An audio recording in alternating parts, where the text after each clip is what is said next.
नमस्कार, स्वागत है आपका ग्लोबल इंडिया टीवी पर और मैं हूं आपके साथ वंदना राठौर। तो चलिए रुख करते हैं इस वक्त की तमाम बड़ी खबरों की ओर। धार शहर एक बार फिर भगवान श्री जगन्नाथ जी की भव्य रथ यात्रा का साक्षी बनने जा रहा है।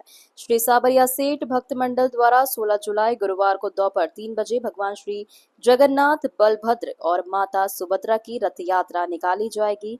यह रथ यात्रा भोजशाला मंदिर से प्रारंभ होकर शहर के प्रमुख मार्गों से गुजरते हुए त्रिमूर्ति नगर स्थित श्री साबरिया सेठ मंदिर पहुंचेगी। आयोजन समिति ने श्रद्धालुओं से अधिक संख्या में शामिल होकर भगवान के दर्शन करने और महाप्रसादी का लाभ लेने की अपील की है। धार में भगवान श्री जगन्नाथ जी की भव्य रथ यात्रा को लेकर तैयारियां जोरों पर है।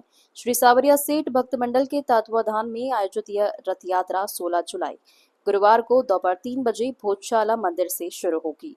रथ यात्रा शहर के विभिन्न प्रमुख मार्गों से होकर निकलेगी, जहां श्रद्धालु भगवान जगन्नाथ, बलभद्र और माता सुभद्रा के दर्शन कर उनका आशीर्वाद प्राप्त करेंगे।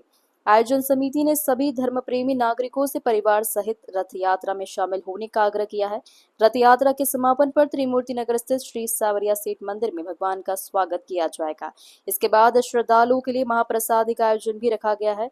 आयोजकों का कहना है कि आयोजन धार्मिक आस्था, सामाजिक एकता और सेवा का संदेश देगा। ग्लोबल इंडिया टीवी के लिए धार से अमर वर्मा की रिपोर्ट। स्वयं प्रकाश सोनी, मुख्य ट्रस्टी सावरिया सेठ देव विस्तार, त्रिमूर्ति नगर। यात्रा की तैयारी पिछले 1 माह से चल रही है। यात्रा 16 जुलाई गुरुवार को भोजशाला मंदिर से प्रारंभ होकर भोज चौपाटी, राजवाड़ा, आनंद चौपाटी, वहां से कश्यप भवन और मोहन टाकी, घोड़ा चौपाटी, त्रिमूर्ति नगर चौराहा होते हुए सावरिया सेठ मंदिर पर समाप्त होगी। भोजशाला में कितने बजे सब लोगों को एकत्रित होना है? दोपहर 3 बजे से यात्रा प्रारंभ हो जाएगी। वहाँ से जब से जगन्नाथ यात्रा शुरुआत करी 5 साल पहले से, तभी से हम लोग पूरी टीम जगन्नाथ यात्रा में लगे हुए हैं। आप एक ज्योतिषाचार्य हैं, ज्योतिषाचार्य के हिसाब से बताइए, इस रथ यात्रा में भाग लेने वालों को किस प्रकार के फल मिलते हैं? रथ यात्रा में भाग लेने में वो कहते हैं कि जो कर इसकी रथ यात्रा की, जगन्नाथ जी की रथ यात्रा की रस्सी खींचता है, वो सारे जन्मों से जन्मांतर से मिट जाता है, उससे कभी ऐसी पुनर्जन्म उसका। संतोष पांडे, श्री जगन्नाथ रथ यात्रा संयोजक। मतलब धार में, पूरे धार में कैसे रथ यात्रा जहां से चालू होगी भोजशाला से, पूरे रास्ते में 20-25 जगह स्वागत द्वार बनाए गए हैं। लोग जो है ना अपने अपने स्तर से स्वागत करेंगे रथ यात्रा का।